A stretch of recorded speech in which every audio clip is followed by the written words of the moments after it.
What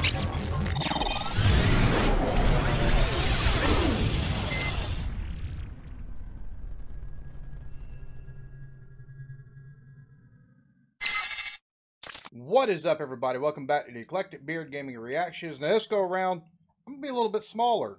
This is another video from Pete, and yeah, I'm gonna let his work shine through this time.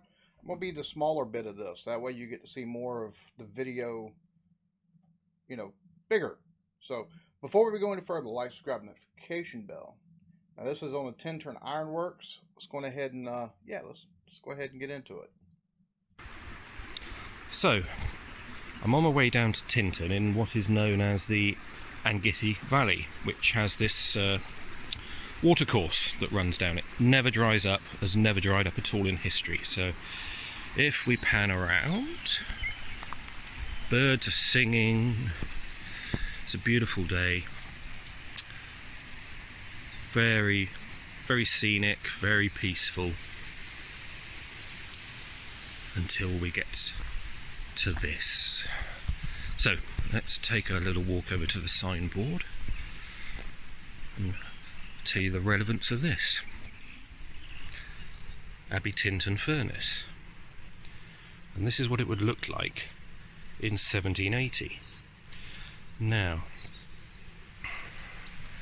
let's just zoom in. We can take a quick tour around.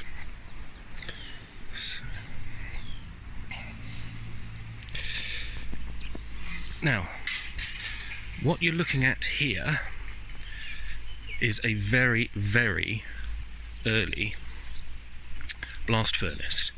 Now, the reason it's situated here is because that watercourse runs just there. Now, with the water, they can start to power things like bellows to blast air into the furnace. And this valley that I'm in, it says a cradle cradle of industry. This whole valley, at the start of the Industrial Revolution, in fact this is the start of the Industrial Revolution, would not have looked like this at all. It would have been smoky, there's numerous mills, an industry going on. Now, the thing that I always find interesting is what we're looking at is the origins of shift working. Because prior to the Industrial Revolution, people would work generally during daylight hours. Come the Industrial Revolution, what changes? We're starting to make iron on a huge industrial scale using blast furnaces. Now, if you have a blast furnace, you cannot let it go cold or the fire go out, because the whole thing will just seize up and it's worthless. You have to rebuild it. So you constantly have to keep the fire going 24/7. So the reason I make the point of shift work, this is the first time people are expected to work throughout the night and during the day 24/7 in shifts, and this was because of the Industrial Revolution. Can't quite reach over, but that is where the water flowed, which would then powered a water mill effectively, and like I said, that then would provide air to blast the furnace, and possibly some other ancillary actions. Unfortunately, I haven't been down here for years, so I'm finding it fascinating coming here. I'm gonna say this, like, it's interesting to see remnants of something like that, because you think about it now in shift work. You know, a lot of folks, they fuss about being on shift work and everything, and I get it, because nobody likes graveyard shift. Graveyard shift sucks. I don't care what industry you're in. Graveyard shift is for the birds for the most part. You know, you're in there 11 o'clock night till 7 o'clock in the morning. You feel like you get home, you got to go to sleep by the time you wake up. If you wake up at 3 or 4, you don't want to do anything. Most of the day is gone. But during the Industrial Revolution, whenever shift work began, the amount of goods produced because of the shift work, just absolutely, it compared to what you were able to take and do before in a normal 12, 14, 16-hour day. It just, the goods being produced just jumped astronomically in comparison. So, but it's cool to take and see and hear a little bit of backstory on this place, and then see the remnants of what's left of this.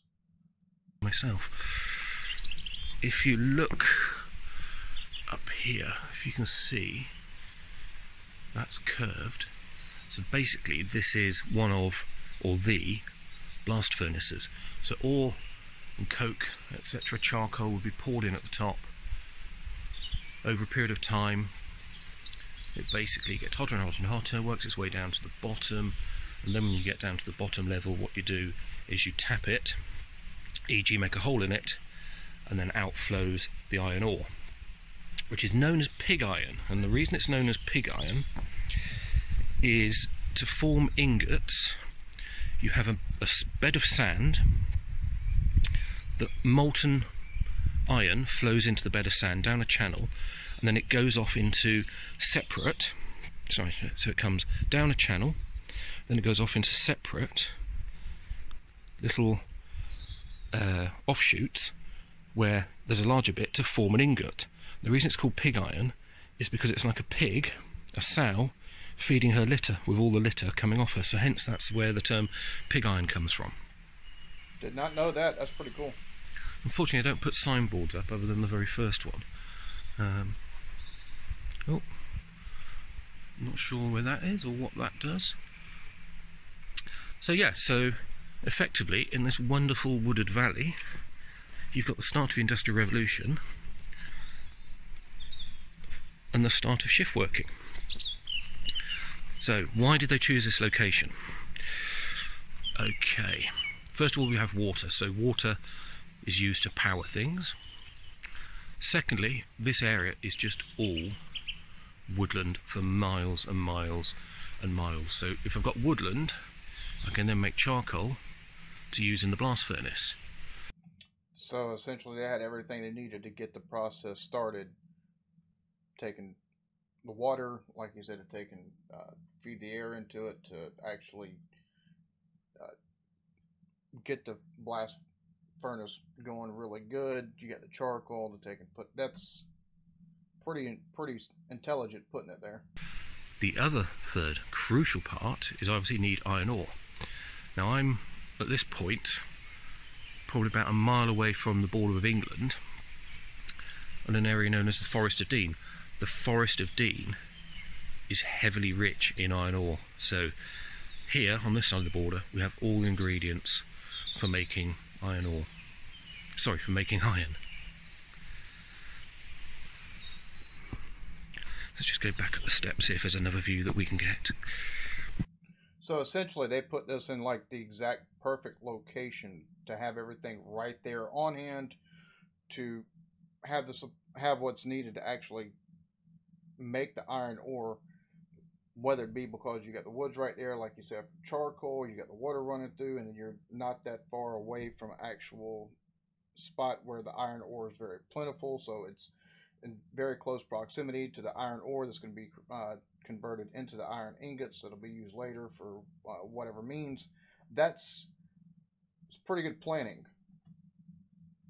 Nowadays everything has to be bussed in, or shipped in via rail lines, via overland routes and things of that nature from hundreds or thousands of miles away.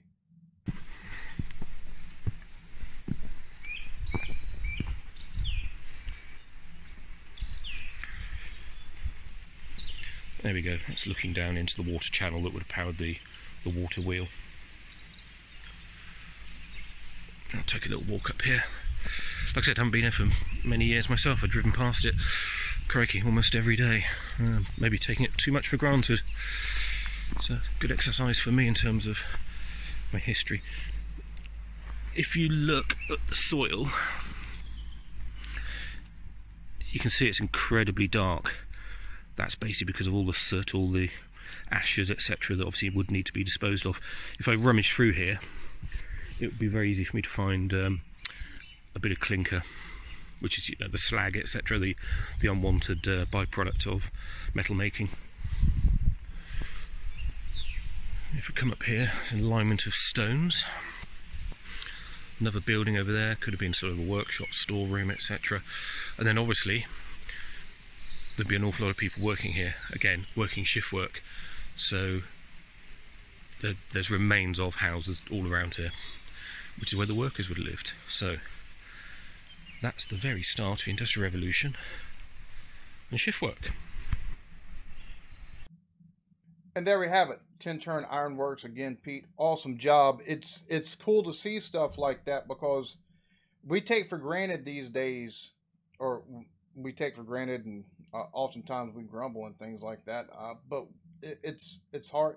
It's impossible to underscore the importance of the Industrial Revolution and what it's done,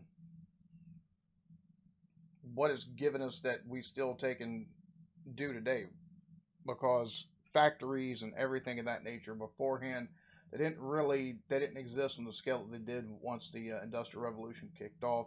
Like you said, the shift work, so you've constantly got somebody at somewhere taking and producing the goods. Now, of course, it's also where we take in the Industrial Revolution time is also where we get things like the, especially towards the middle and latter ends of it. It's also where you get a lot of labor laws. It's where you get a lot of the labor unions and things of that nature. Where so it's also where improvements come from, and a lot of workplaces, or at least the start of improvements, pay-wise, pay regulations and things of that as well. So that way your employer can't take advantage of you, even though many feel like that's still the case, especially, I don't know how it is where some of you live, but I know here in the U.S., that's a whole different topic, though, for a different day, because I could go into that and expound on that pretty well, because it's just, yeah, it's aggravating.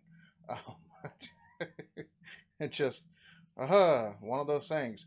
But it's still, it's hard to underscore the importance of on humanity of the Industrial Revolution and what it's given us, and the way we produce goods today on such a mass scale. So that way, it doesn't matter if you live in England, or if it doesn't matter if you live in the U.S. It doesn't matter if you live over in Thailand or anywhere else, or anywhere in the world. You take and work in a factory and you send goods across the ocean somewhere, or even to your local neighborhood. Well, that's something that happened because of the Industrial Revolution. So it's really cool to see the old ironworks spot there. Thank you again for the tour, dude. You again just magnificent with your narration of things. So that being said, y'all be good to each other. Love yourselves. Peace.